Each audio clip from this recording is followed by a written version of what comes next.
Alhamdulillahilladzi binikmatihi tatimmus shalihat. Asyhadu an la ilaha illallah wahdahu la syarika lah, wa asyhadu anna Muhammadan abduhu wa rasuluh, la nabiyya wa rasula ba'dah. Allahumma shalli wa sallim wa barik ala sayyidina wa maulana Muhammadin wa ala alihi wa sahbihi ajma'in. Subhanaka la ilma lana illa ma 'allamtana innaka antal alimul hakim. Rabbi shrah li sadri wa yassir li amri wahlul 'uqdatam min lisani yafqahu qawli. Amma ba'du. Ini terlalu tinggi ya di story.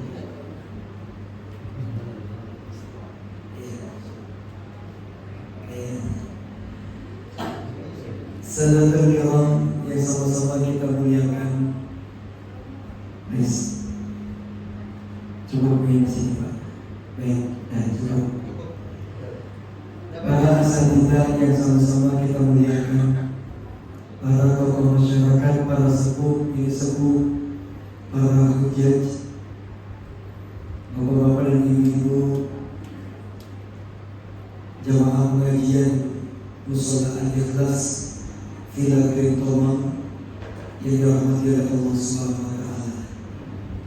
Wabil khusus yang sama-sama kita hormati Ketua DKM Mushola Al-Ikhlas Al-Mukarram Bapak Ustaz Hasan beserta seluruh jajaran pengurus, Ketua DKM Masjid Al-Mustaqim Al-Mukarram Bapak Ustaz Adik beserta seluruh jajaran pengurus, Ketua RT 01 Bapak Hartomo, ibu-ibu sekalian dirahmati Allah Subhanahu wa Ta'ala, Ibu RW, Ibu RT semua yang hadir, mohon maaf bila ada saya sebut satu persatu. Mari kita awali pengajian kita sore ini dengan membaca surah Al-Fatihah. Semoga dengan berkah Al-Fatihah yang kita baca, Allah mudahkan kita untuk mendapatkan Al-Fatihah. Al-Fatihah.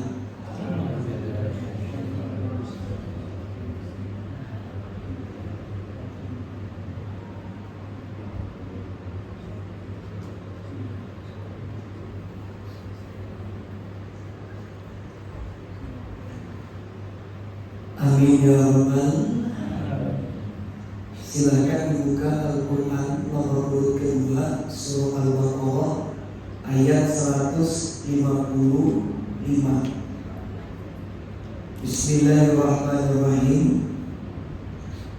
Wa lanabluwannakum bisyai'in minal khawfi wal ju' wa naqsin minal amwali wal anfusi wath thamarat wa basyiris sabirin alladzina idza asabatkum musibah qalu inna lillahi wa inna ilaihi raji'un.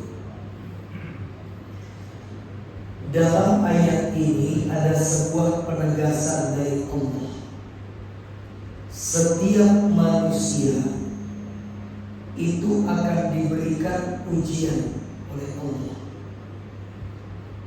Maka mau laki, mau perempuan, mau kecil, mau dewasa, mau miskin, mau kaya, rakyat ataupun pejabat, semua Allah akan uji. Dan ujiannya satu dengan yang lain itu berbeda-beda.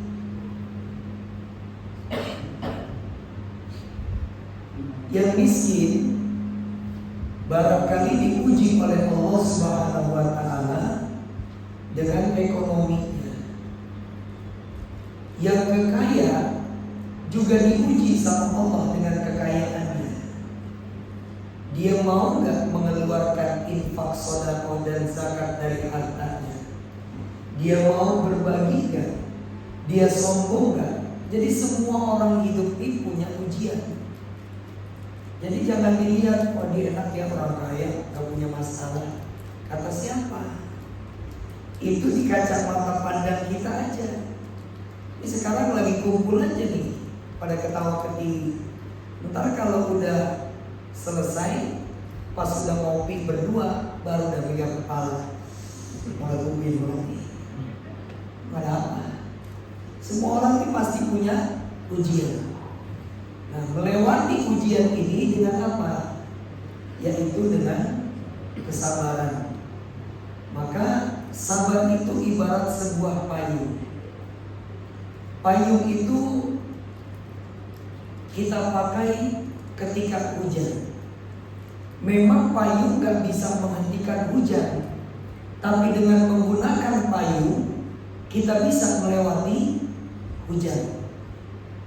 Saya ulangi, payung itu tidak bisa menghentikan hujan, tapi dengan adanya payung kita bisa melewati hujan.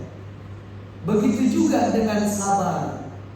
Sabar itu tidak bisa menghentikan ujian yang Allah akan berikan kepada kita. Ujian itu akan tetap ada, tapi dengan sabar kita bisa melewati ujian itu. Ini sekarang kita ada di musim pancaroba, peralihan musim dari panas menuju hujan. Karena kalau orang dulu bilang kalau udah bulan yang akhirannya ini biasanya musim hujan. Nah tapi ini karena ada peralihan dari panas ke hujan, ini banyak sekali orang yang jatuh sakit. Ya, semalam saya biasa diantar acara itu sama kawan orang yang MUI, Pak Haji Najir, mungkin barangkali ada yang kenal. Itu tadi malam selesai acara maulid, beliau langsung izin. Kenapa? Cucunya masuk rumah sakit. Beberapa jamaah juga menitipkan doa. Kenapa? Nanti selesai pengajian, karena yang ada yang lagi diuji sakit, termasuk pimpinan Yayasan Cordova, Bapak Haji Tito, itu juga lagi diuji sakit. Banyak yang diuji dengan sakit. Nah maka sakit ini bagian dari ujian. Setiap kita yang hidup pasti akan mengalami sebuah ujian. Nah sekarang ujian yang akan kita bahas yaitu tentang sakit. Bagaimana seorang yang beriman, seorang muslim ini menyikapi sakit. Ini saya bawa kitab, judulnya Tadbirul Ghafilin, karya Imam Abu Lais As-Samarqandi. Di sini ada sebuah bab, judulnya Babu Fadlil Marad wa Iyadatul Marid. Bab tentang keutamaan sakit dan menjenguk orang. Ternyata sakit itu ada keutamaannya. Nih, ada kan? Kelihatan nggak? Masa nggak kelihatan tulisan?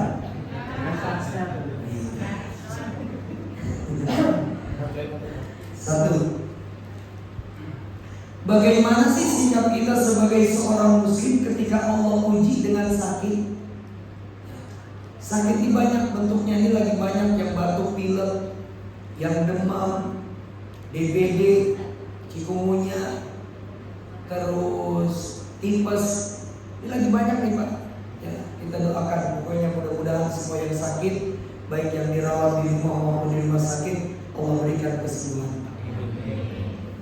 Satu, qala al-faqih Abu Lais As-Samarqandi, pengarang kitab ini berkata, haddatsana Abdul Hasan Al-Qasim bin Muhammad bin Ruwaiza, haddatsana Isa bin Hisham, haddatsana Suwaid bin Malik an Zaid bin Aslam an Atha bin Yasar anna Rasulullah sallallahu alaihi wasallam qala, Rasul bersabda, idza maridul abdu, apabila seorang hamba diuji sakit, maka apa yang terjadi? Ba'atsallahu ilaihi malakaini. Allah mengutus kepada orang ini 2 malaikat. Saya ulangi. Kalau ada seorang hamba diuji sama Allah dengan penyakit, maka kata Nabi, saat itu Allah utus kepadanya 2 malaikat. Contoh, si A diuji sakit sama Allah, maka Allah perintahkan 2 malaikat buat mendampingi si A yang sedang diuji sakit. Lalu Allah berkata, faqala unzuru ma yaqulu 'abdi liwadihi. Hai malaikat, kalian aku tugasin berdua. Apa? Kawal, amati itu hambaku yang sedang aku uji dengan penyakit. Maka Allah itu sebetulnya udah tahu, tapi Allah mengutus apa? Malaikatnya. Jadi ketika Allah mengutus malaikat, jangan nanti kita mengatakan katanya Allah Maha Tahu, kenapa harus utus malaikat? Begini Pak, pimpinan perusahaan bisa nggak fotokopi? Tapi kan ada OB, maka nggak perlu dia yang turun fotokopi, cukup nyuruh. Jadi Allah Maha Tahu, dengan kekuasaannya nggak perlu Allah langsung, malaikat yang ditugaskan. Nah malaikat ini ditugaskan 2 orang buat mendampingi dan mengamati. Kata Allah, kau lihat apa yang diucapkan hambaku ketika aku uji mereka dengan sakit. Fa in huwa idza ja'uhu hamidallah rafa'a dzalika ila Allah wa huwa a'lam. Kata Allah, kalau dia memujiku dengan sakit yang aku berikan, maka sampaikan itu kepada. Jadi ketika kita sakit, ada malaikat. Kalau kita nggak ngeluh dengan ujian sakit, karena tadi di awal semua manusia itu pasti diuji, nggak ada yang enggak. Ada nggak di sini? Ya enggak, alhamdulillah Ustaz, saya dari kecil nggak pernah sakit. Nggak ada Pak. Ujian itu pasti ada, entah ekonomi, entah sakit dan lain sebagainya. Nah kalau bentuknya ujian itu sebuah penyakit, maka kata Allah, aku utus 2 malaikat. Lalu kalau dia yang sakit memujiku, alhamdulillah ya Allah, saya dikasih sakit, saya jadi bisa istirahat di rumah, nggak kerja, ya, nggak macet-macetan, istirahat sejenak, waktu saya bisa sama keluarga sambil dia berzikir, astagfirullahaladzim, astagfirullahaladzim, astagfirullah. Maka kalau dia tidak mengeluh dengan penyakitnya, apa kata Allah?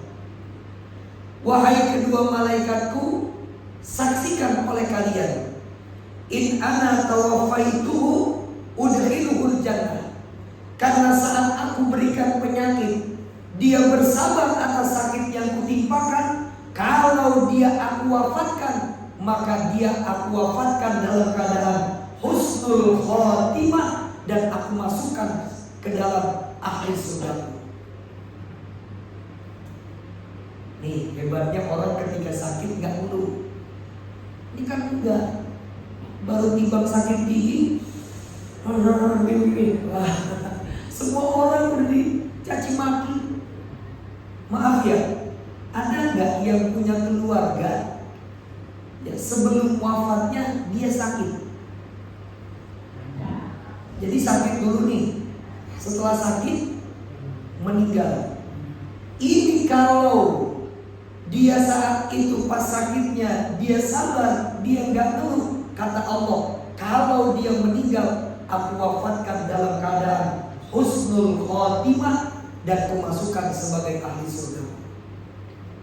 Berapa banyak orang meninggal dunia sebelum wafatnya diuji sama Allah dengan sakit. Kenapa? Kafaratun lizunubi, Allah mau hapusin dosa-dosanya dulu.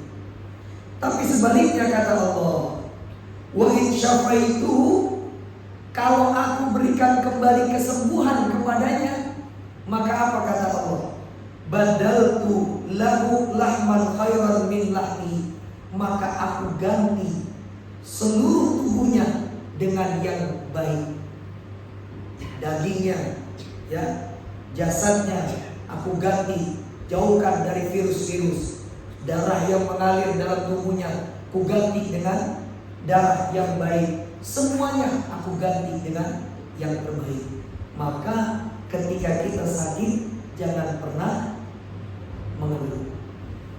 Banyakin bersabar dan banyakin istighfar. Kedua, karena sakit itu adalah bagian dari ujian. Di dalam hadits qudsi Allah berfirman, "Iza ubtuliya," apabila seorang hamba lagi diuji sama Allah, maka Allah berkata kepada malaikat, "Wahai malaikat yang tadi diutus, irfa' minhu arba'an." Kau cabut dari hambaku yang aku uji dengan sakit itu 4 hal. Jadi saat kita sakit, kita didampingi oleh 2 malaikat. Yang malaikat ini selalu melaporkan kepada Allah apakah kita bersabar ataukah kita mengeluh dengan sakit yang kita derita. Maka kata Allah, jangan lupa wahai malaikat, kau cabut dari hamba yang akan aku uji dengan sakit itu 4 perkara. Apa?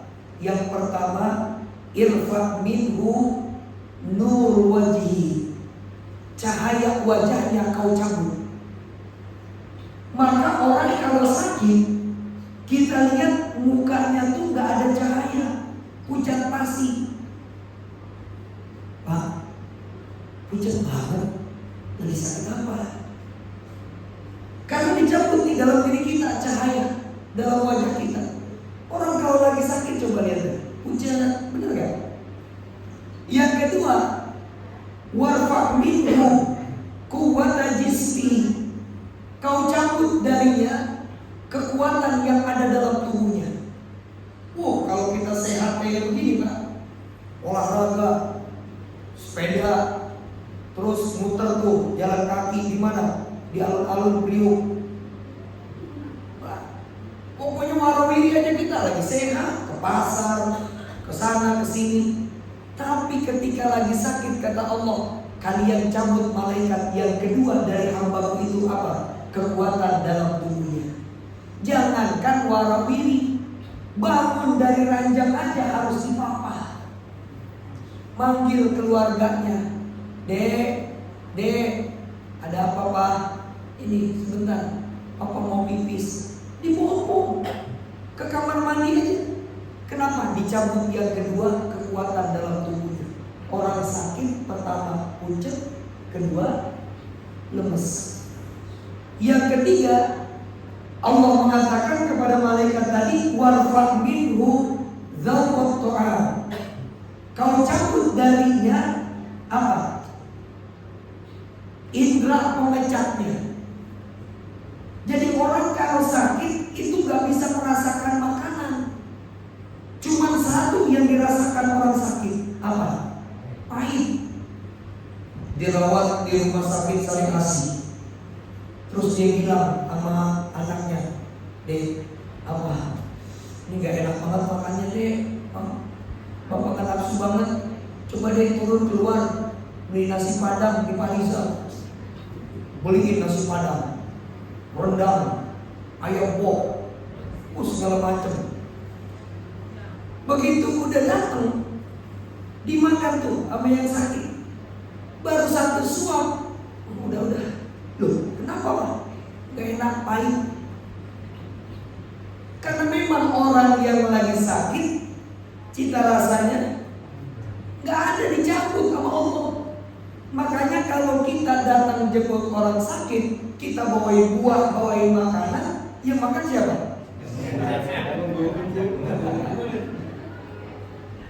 Ya yang nungguin kita yang makan. Kenapa? Ini hilang nih Pak. Enggak enak banget. satu rasa doang yang dirasa. Lalu yang keempat, ketika orang sakit Allah mengatakan warfa minhu khotoyahu, kau cabut malaikat dari dirinya apa? Yang keempat, yaitu dosa-dosanya. Maka ketika orang lagi sakit, dia itu lagi gak punya dosa. Nanti kita sambung. Tapi begitu Allah akan berikan kesembuhan, Allah pesan lagi sama malaikat yang tadi diutus, hai malaikat, saya mau berikan kesembuhan buat hambaku ini. Rudduhu salatan, kau kembalikan kepadanya 3 hal. Yang dicabut berapa? Yang dibalikin? 3. Maka yang pertama, kau balikan cahaya wajahnya. Kita lihat mukanya nggak lagi pucat. Apa kata kita pas jenguk? Ini udah gak pucat, mukanya udah seger, besok juga udah boleh pulang nih mah. Yang kedua apa? Kuat jismi, badannya udah mulai kuat lagi. Kemarin bangun dari ranjang aja gak kuat, mau ke kamar mandi di papa. Maka apa? Maka enggak, udah bisa sendiri ke kamar mandi, udah jalan-jalan barawiri.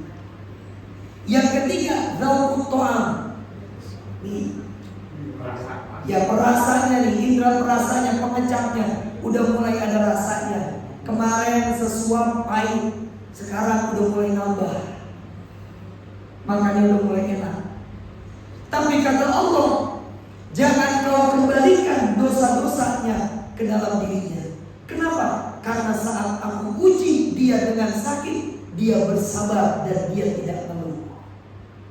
Maka sekali lagi Pak, ayo kalau kita punya diberikan Allah sakit, jangan mengeluh. Saya ada seorang jamaah saya tiba-tiba meninggal. Itu kalau lagi pengajian datang, kelihatannya sehat aja Pak. Ternyata begitu meninggal, kan ada sambutan tuh dari pihak keluarga.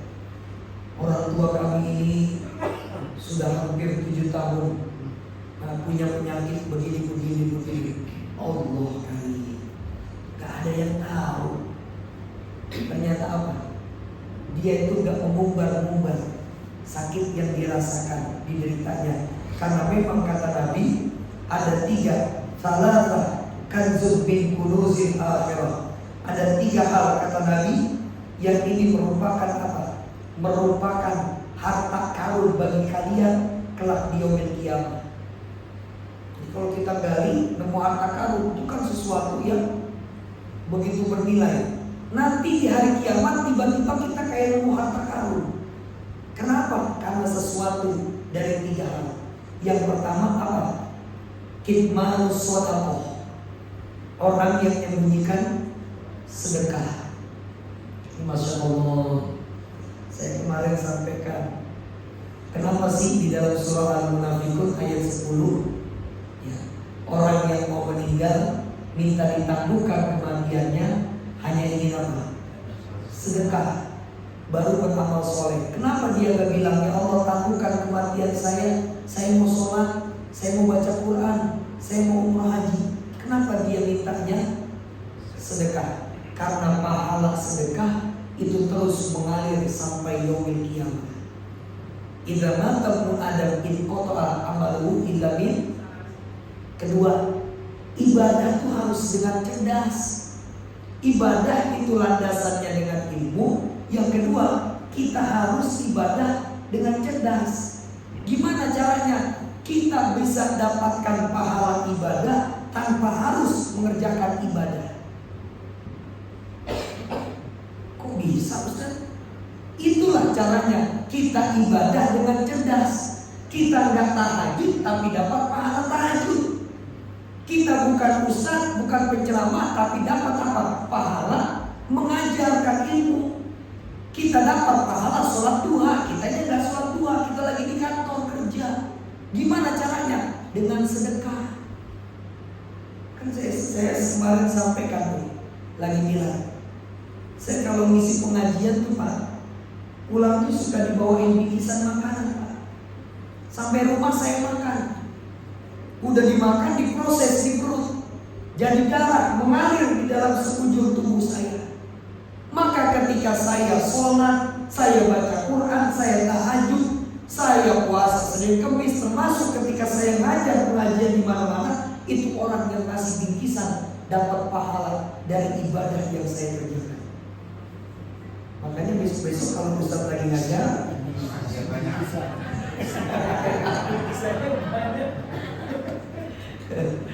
lah ini maaf nih, ini yang hadir berapa orang nih? Lebih dari 50 orang nih.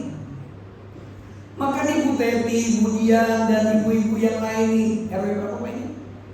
RT 1 yang menyiapkan nih makanan. Ini Masya Allah nih, kita gak ada yang tahu nih di antara yang hadir, ada yang ahli puasa Senin Kemis, ada yang ahli tahajud, ada yang ahli Quran, ada yang ahli zikir. Mereka makan makanan yang disediakan nih, maka yang menyediakan makanan insya Allah dapat pahala jariah. Dan kalau setiap yang hadir ibadah, mereka dapat pahala dari ibadah orang itu. Masa sih Ustaz? Kan ada hadisnya, Nabi mengatakan, man afthara sha'iman kana lahu mithlu ajri fa'ili. Orang yang memberi makan orang yang berbuka puasa, maka kata Nabi, dia mendapatkan pahala puasa layaknya orang itu. Dia lagi haid, lagi halangan, dia lagi gak puasa Senin Kemis, dia kirim makanan ke rumah orang yang puasa, maka dapat tuh pahalanya. Maka insya Allah nih, ya, bapak-bapak dan ibu-ibu nih, jamaah pengurus musola Al-Ikhlas yang sudah menyiapkan makanan dan minumannya, insya Allah dari apa yang dimakan oleh jamaah termasuk ustadznya, insya Allah pahala kebaikan akan mengalir kepada bapak-bapak dan ibu-ibu. Ustaz, terus kalau orang itu berbuat keburukan, maksiat, maka dalam surah Al-Rahman disebutkan hal jazaul ihsan illal ihsan. Yang didapat cuma kebaikan doang, keburukannya nggak dapat kita. Nah ini, nah kita kembali. Maka yang kedua apalagi? Kitmanul marad, orang yang menyembunyikan sakit. Jangan dikit-dikit sakit itu diumbar. Cuman sakit gigi, satu RT tahu. Kirim ke grup RT, kirim ke grup RW. La ilaha illallah. Sampai kelurahan tahu dia sakit gigi. Udah diem-diem aja, nikmatin aja udah. Nih Allah lagi hapusin dosa, Allah lagi berikan ujian. Tapi bukan berarti mengumbar penyakit kita ke orang lain. Gak boleh sepenuhnya. Ada juga waktu-waktu kita ini boleh membuka sakit kita. Kapan? Minta doa. Bilang ke pengurus Al-Ikhlas, ya, Ustaz nanti tolong ya sampaikan ke Ustaz Mahmud selesai pengajian tolong dibacakan doa. Ya, saya lagi sakit. Gak apa-apa kalau untuk minta doa. Yang kedua kapan? Ketika kita lagi berobat, dicek sama dokter. Kata Ustaz, orang yang gak ngubar-ngubar sakit pahalanya besar. Ditanya sama dokter, Ibu, apa yang dirasa? Nah, dokter mana tahu, dokter mau bukan jenayah. Harus dibilang, Dok, saya kepalanya pusing. Kenapa? Sakit apa? Ini Dok, kepala saya suka pusing. Karena ibu bilang suka pusing, ya jadi suka pusing. Pusing terus, bilangnya jangan suka pusing. Ini pusing. Terus apa? Kaki saya suka kesemutan. Dibilang, oh ibu sakit ini, seperti itu. Jadi orang bakal tahu. Tidak selamanya menyembunyikan sakit itu bernilai pahala. Tapi harus juga memang kita membicarakan sakit kita dalam hal-hal tertentu. Tapi kalau yang gak penting-penting, gak usah. Misalkan diajak ada acara, mohon maaf ya saya lagi kurang sehat, boleh, supaya ketika ada undangan orang tidak berburuk sangka ke kita, oh beliau lagi sakit, dan didoakan yang lain. Tapi gak boleh kalau gak ada keperluan tadi umbar-umbar, kirim ke grup WA RT, saya lagi sakit gigi nih, jamaah saya lagi sakit, nggak usah. Apalagi sampai pasang-pasang di status, update status WA, ya cuma pengen nulis meriang, aduh ya Allah, meriang aja ditulis di status WA, hilang dari kepala sehatnya.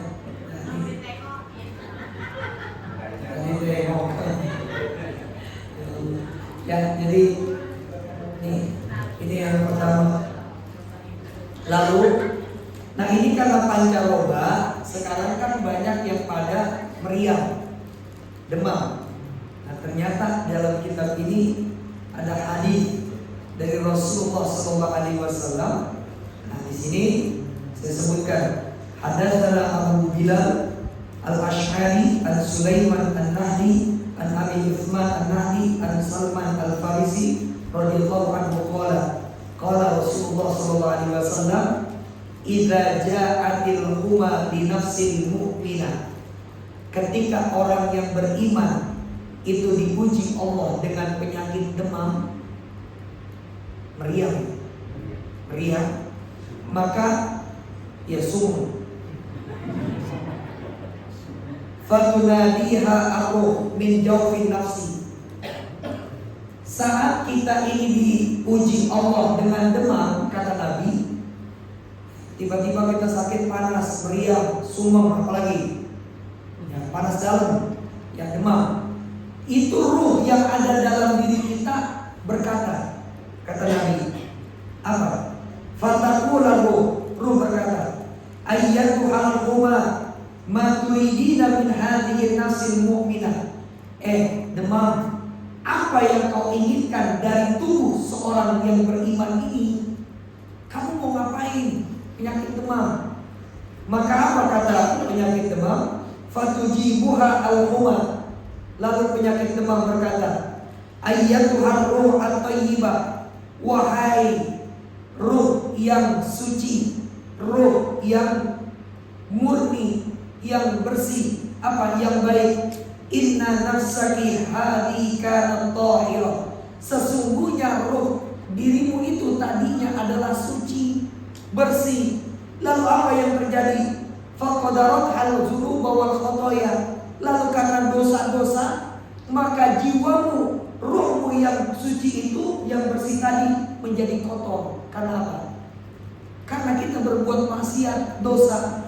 Maka lalu ruh mengatakan, aku datang ke dalam jiwa ini untuk mensucikan kembali ruhmu, jiwamu. Lalu ruh pun berkata, fatuna adni idzan. Kalau begitu bersihkan jiwa ini. Fatahharhiha. Maka dari itulah demam itu membersihkan jiwa kita. Jadi sekali lagi, ketika kita ditimpa oleh Allah dengan penyakit, bersabarlah. Dan saat ada sakit demam ya merasuk ke dalam tubuh kita, sesungguhnya dia ingin mensucikan kembali, membersihkan jiwa kita yang kotor. Makanya ketika lagi dibersihin, dihapus dosa-dosanya orang yang sakit, orang sakit banyak ingat ibadah. Benar nggak? Lagi sakit, oh, ntar kalau sembuh pengen ngaji, ntar kalau sembuh pengen sholat, pengen baca Quran, betul nggak? Itu lagi dibersihin tuh jiwanya, lagi kinclong lagi, begitu baik. Jawab sendiri-sendiri kan? Ya Allah. Lah coba, di sini ada yang LC gak? Lulusan COVID. Orang kemarin yang pada kena COVID, begitu lagi kena COVID, tanya dah, ya Allah, saya kan pengen sholat 5 waktu jamaah di Al-Ikhlas, saya pengen begini. Begitu baik, lupa tuh semuanya. Karena memang itu Pak, lagi disembuhin, lagi dibersihkan di jiwa-jiwa kita. Maka sekali lagi, yang sakit itu sebagai ujian bagi seorang muslim untuk membersihkan, mensucikan jiwanya. Dan dengan sakit ini ya Allah hapus segala kealpaan dan dosa kita. Maka ketika bapak pernah beristighfar, ibu pernah bertobat kepada Allah, Astaghfirullah Rabbal baraya, Astaghfirullah. Jadi saya lewat dulu. Memang ada perbedaan antara Islam di Timur Tengah dengan Islam di Nusantara. Kalau Islam di Timur Tengah, istighfarnya itu Pak, semangat, astagfirullahaladzim, astagfirullahaladzim, astagfirullahaladzim. Masuk ke Nusantara, astagfirullah. Lah kalau di Timur Tengah Islamnya semangat, karena pada pasir panas. Labbaik Allahumma labbaik, labbaik la syarika lak labbaik. Begitu masuk ke Nusantara, labbaik Allahumma labbaik. Itu kan?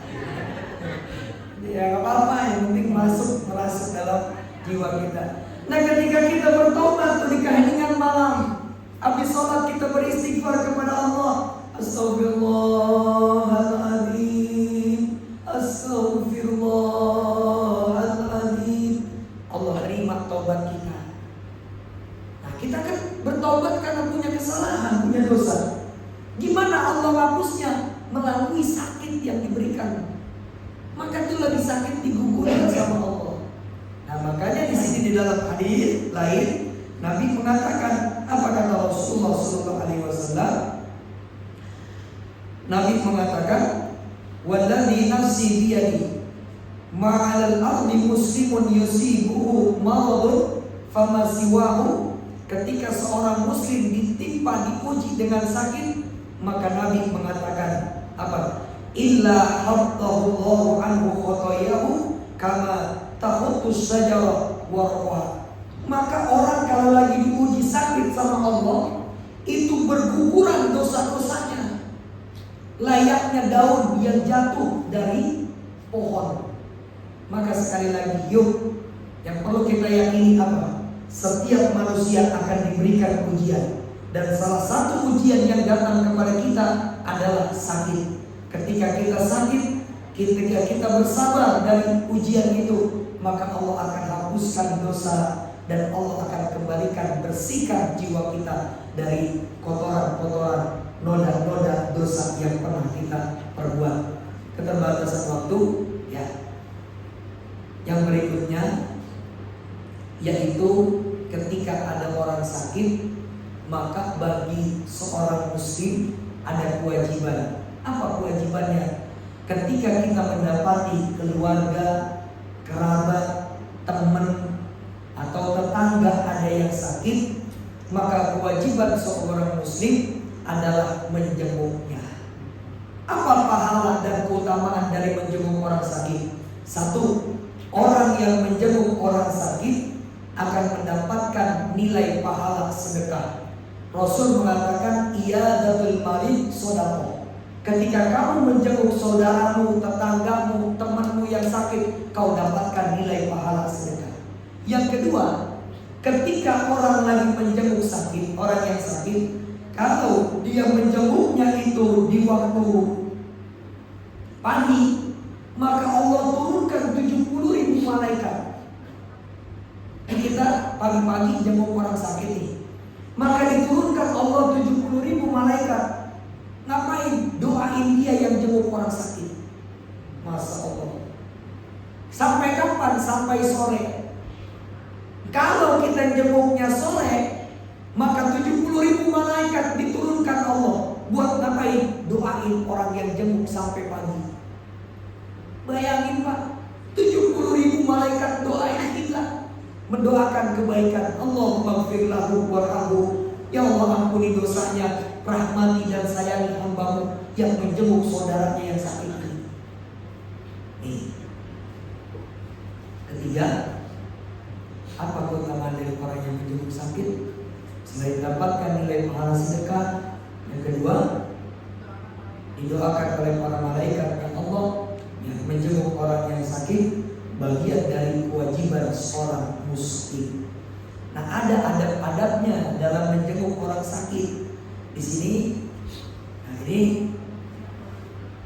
ini hadisnya dhaif.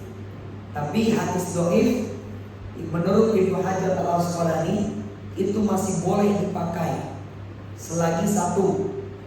Pertama apa?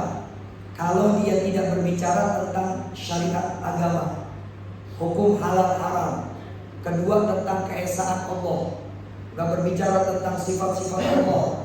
Ketiga, nah ini, ketika kita berbicara tentang hadis dhaif, nggak boleh mengatakan qala Rasulullah, harus mengatakan qila fil hadis, dikatakan dalam hadis, ya.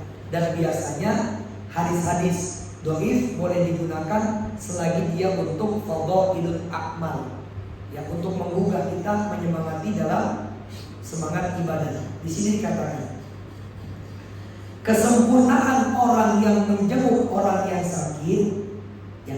Jadi kalau kita jenguk orang sakit, maka itu sempurnanya dengan apa? Gini, kalau kita makan, ya udah ada ayam, udah ada apa lauk, sempurnanya dengan apa? Tambahin sambal, tambahin kerupuk, sempurna ada tuh. Nah, orang yang menjenguk orang sakit, kesempurnaannya satu, apa? Megang dahinya. Tapi jangan sembarangan. Yang dijenguk bini orang, megang aja, nggak boleh. Nah, ini dipegang. Kalau makanya bisa dibilang nih hadisnya dhaif. Kalau dhaif saya katakan dhaif, ya. Tapi kalau nggak bisa boleh pegang pergelangan tangannya, pijit. Kalau enggak kakinya. Kayak ada orang kalau lagi jenguk kakinya dipijit gitu ya. Kalau enggak tangannya dipegang sambil bertanya. Yang kedua apa? Keadaannya. Gimana kabarnya? Udah meninggal belum? Yang ketiga, di sini dikatakan apa? Menguatkannya. Sakit apa? Saya sakit ini. Jangan dibikin down. Wah, kemarin tetangga saya sakitnya sama yang ini. Gak lama seminggu kemudian meninggal. Lah, dikuatin. Oh, insya Allah ntar juga sembuh. Ya gak apa-apa, ntar juga sembuh. Ini saya lihat udah seger tuh, gitu. Dan yang terakhir, nah kalau ini akhirnya nggak doi.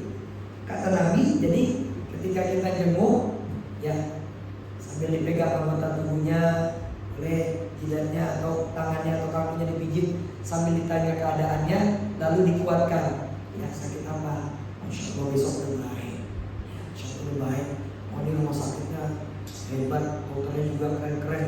Insya Allah besok dikasih obat. Insya Allah ya wasilah itu dikasih sembuh. Gitu. Nah, yang terakhir ya Pak, kita kalau menjenguk orang sakit kan doain. Saya doain ya biar cepat sembuh. Ayo datang ke Ustaz Ade. Ustaz Ade pimpin doain. Ya mudah-mudahan beliau diberikan kesembuhan, diangkat penyakitnya oleh Allah. Al-Fatihah. Wah, itu jamaah aminin. Itu bagus, benar. Adabnya menjenguk. Tapi ada satu yang lewat. Apa kata Nabi? Idza dakhalta 'alal marid, kalau kamu menjenguk orang yang sakit, kata Nabi, faqul ulaka, mintalah doa dari orang yang sakit. Jadi bukan kita doain dia doang, minta doa dari yang sakit. Kenapa? Karena Nabi mengatakan, karena doanya orang yang sakit kadua il malaika, layaknya doa para malaikatnya Allah. Kenapa? Karena tadi di awal saya sampaikan, orang sakit itu apalagi kalau dia nggak ngeluh, ya itu doanya mustajab. Tapi dengan kategori doanya orang sakit, sakitnya maradun sadid. Orang yang sakit keras. Ya, ini lagi sakit gigi sariawan. Oh, sariawan nih, mau doain nggak? Gitu ya. Yang orang lagi sakit keras, yang berbaring. Gimana cara minta doanya? Jangan dipaksain. Orangnya udah lemas. Saya doain biar cepat sehat, biar sembuh. doain saya juga ya sama keluarga biar sehat. Ayo doain, itu saya doain apa 5 kilo? Gak usah, aminnya mereka saja, aminnya mereka atau anggukan kepalanya itu udah bagian dari doa. Jadi gak usah dipaksain dia harus, ya saya doain, ya Allah sehati dia, gak usah. Jadi cukup dengan aminnya atau anggukan kepalanya, itu dia udah bagian dari doa. Cepat sembuh ya, insya Allah besok udah pulang ke rumah sehat lagi. Doain saya juga ya, ya biar saya sehat, keluarga semua sehat, amin. Itu udah bagian dari doa. Ada yang mau bertanya? Silakan. Iya Bu.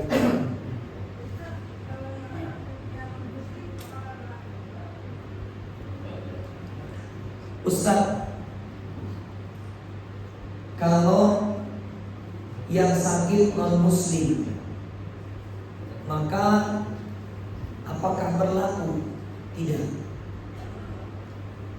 Tidak. Tapi kita ini hidup bermasyarakat. Bedakan antara muamalah dengan ibadah.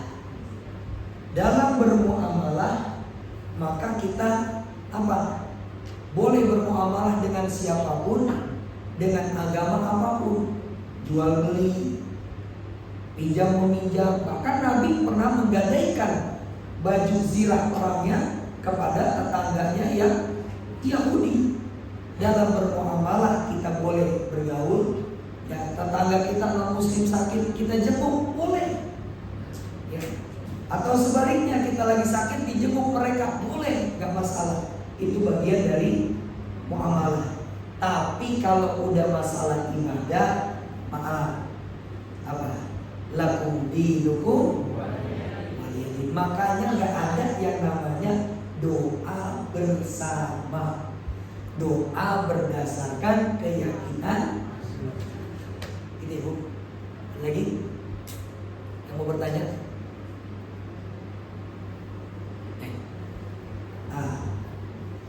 Bapak, sebelum saya tutup, kalau istri pasangannya sakit, ya, itu obat yang paling cepat 1. Jadi kalau istri lagi pucat, sakit, badannya nggak enak, itu jangan dibilang, Mama tenangin diri mah. Terus tarik nafas dalam-dalam, hembusin, gak, itu gak bakalan nyembuhin. Kalau bapak mau menyembuhkan istri yang lagi sakit, caranya bukan dengan tarik nafas, tapi tarik tunai. Insya Allah langsung sembuh. Yuk, baik, saya cukupkan sampai di sini. Karena nanti pada maghrib kami akan ada kajian lagi. Maaf, sebelum kita tutup, kita bacakan suratul Fatihah untuk saudara-saudara kita yang sakit. Doa seorang muslim buat orang lain itu doa yang mustajab, kata Nabi. Layaknya kita melemparkan apa? Bola ke dinding. Semakin cepat, semakin keras kita lemparkan, semakin cepat dia memantul ke kita. Ketika kita mendoakan orang lain yang sakit, maka malaikat-malaikat Allah akan mengatakan, walaka bimithli, aku doakan hal yang sama untukmu. Kita doakan mereka sehat, insya Allah. Kita didoakan oleh para malaikat Allah agar sehat selalu. Pertama kita doakan, kita bacakan suratul Fatihah. Yang pertama kita niatkan ya, Fatihah ini untuk kesembuhan orang-orang yang ada di sekitar kita. Yang pertama kita doakan untuk Pak Haji Dito, ya, pimpinan Yayasan Cordova. Nah itu ya tetangga kita di Girentomong juga di dalam keadaan sakit. Semoga Allah angkat penyakitnya, diberikan kesembuhan. Dan barangkali ada jamaah kita yang sakit, mohon maaf yang tidak tersebutkan namanya, baik yang dirawat di rumah maupun di rumah sakit. Allah angkat penyakit mereka semua, Allah berikan kesembuhan. Dan kita yang hadir semoga selalu Allah berkahi dengan kesehatan. Ala hadhihi ya al-Fatihatu lisyifah.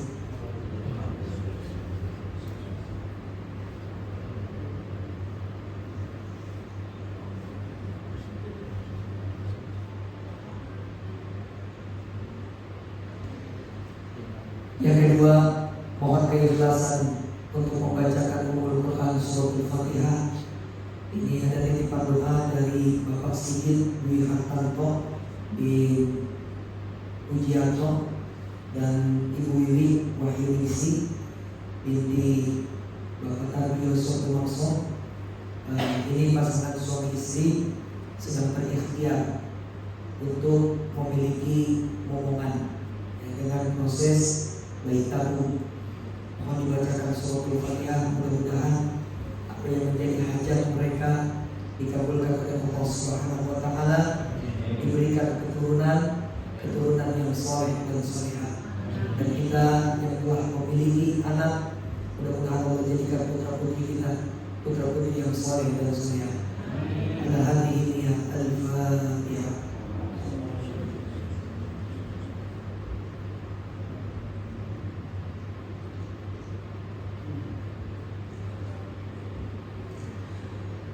Amin wa fadhil karim. Allahumma bihaqqil Fatihah wa bihaqqi sahibil Fatihah wa bi mu'jizatil Fatihah wa bi mu'jizatil Fatihah iftah lana ya Allah ya Hannan ya Mannan abwaab as-sihah wal afiyah waftah lana ya Rahman ya Rahim abwaab al-ilmi wa abwaab al-rizqi wa abwaab as-salamah wa abwaab al-barakah wa abwaab al-maghfirah birahmatika ya rabbal alamin.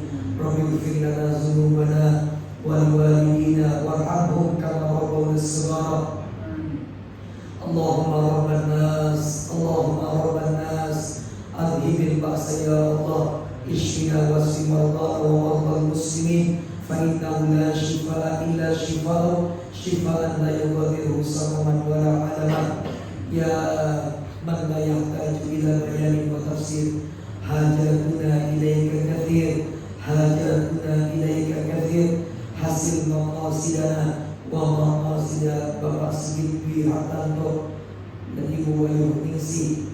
Allahumma la sahla illa ma ja'altahu sahla wa anta taj'alu sahla idza sita sahla.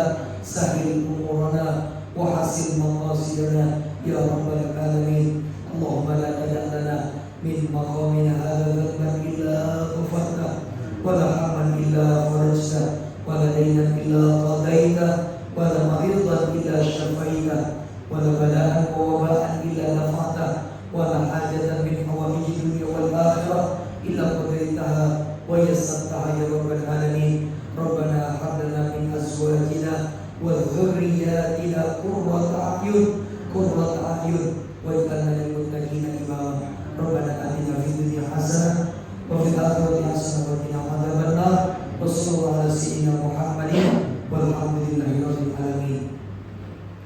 Mohon maaf ketinggalan, minta keikhlasannya dibacakan Fatihah sekali lagi, terkhusus untuk para donatur ya, yang sudah menyisihkan sebagian hartanya menyediakan makanan dan minuman untuk semua yang jamaah yang hadir. Semoga kebaikan yang diberikan dibalas oleh Allah Subhanahu wa taala dan apa yang telah diberikan diganti dengan yang berlipat ganda.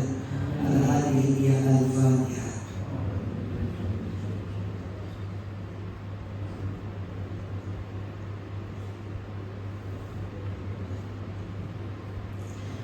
Amin ya rabbal alamin. Mari kita tutup dengan bersama membaca doa kafaratul majlis. Subhanakallahumma wa bihamdika asyhadu an la ilaha illa